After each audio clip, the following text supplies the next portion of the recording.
povo me coloca numas saias justas, mandam umas perguntas e falam, faz um vídeo sobre tal tema. E aí depois eu coloco aqui a minha,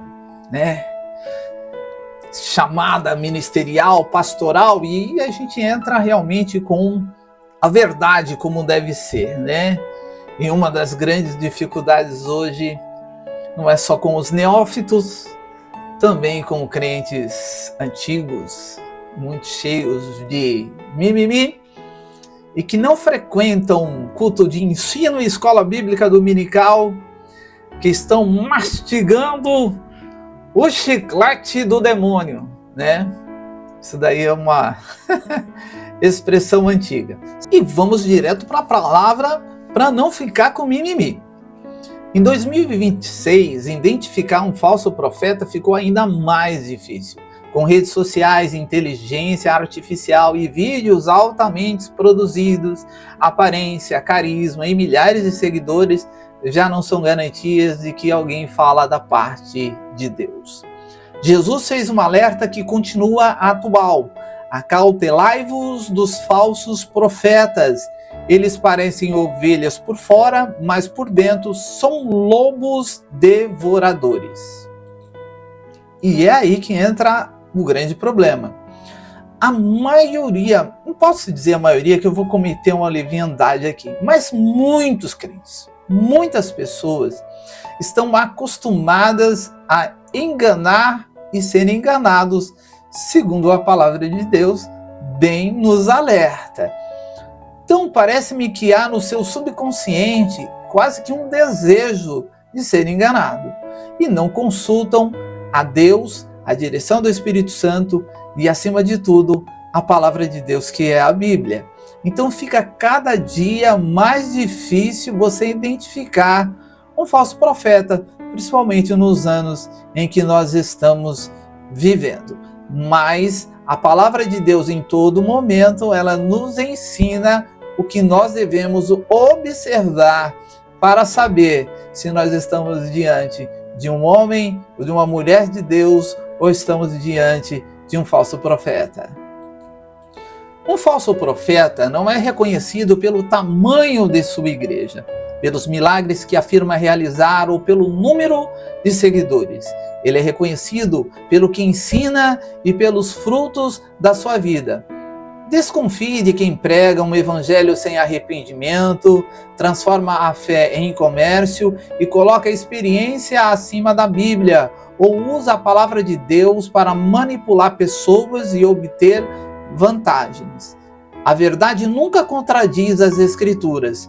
Todo ensino deve ser examinado à luz da Bíblia. E é nesse ponto que eu quero pegar e falar de uma forma mais intensa para você. A Bíblia não contradiz a Bíblia. E não contradiz de uma forma bem incisiva. Porventura, o que era verdade ontem não é verdade hoje? Mudou?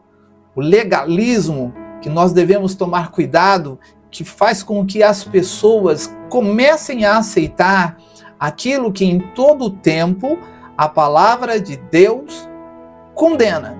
E nós estamos vivendo um tempo em que a censura e as pessoas estão realmente querendo inverter a ordem das coisas e as leis para que nós cristãos não possamos opinar segundo a palavra de Deus a verdade.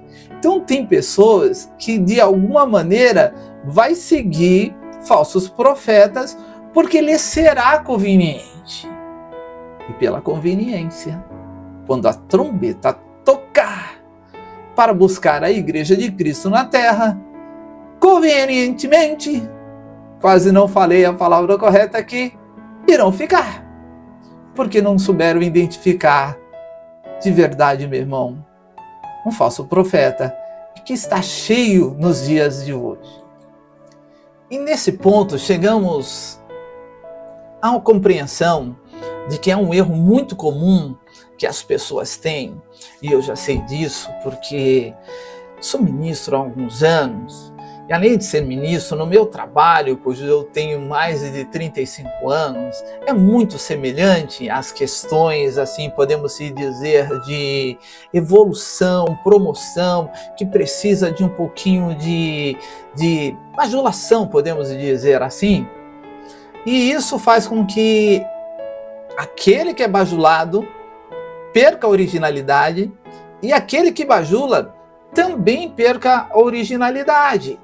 Então, irmãos, a gente precisa entender e lembrar que Deus nunca chamou o cristão para seguir homens cegamente, mas para seguir a quem? A Cristo. A autoridade não está no pregador, no influencer ou na inteligência artificial. A autoridade está na palavra de Deus. Antes de acreditar que em qualquer mensagem, faça uma pergunta muito simples. Isso está certamente ou realmente na Bíblia ou apenas parece estar? Esse discernimento pode proteger sua fé e impedir que você seja enganado. Sim, em 2026 está difícil reconhecer um falso profeta. Está difícil. Mas jamais podemos esquecer que temos uma ferramenta dada por Deus através da sua poderosa vontade, chamada discernimento de espírito, juntando com conhecimento verdadeiro da palavra de Deus. Venha comigo, eu sou o presbítero Adalberto de Jesus e você está nos 5 minutos de palavra.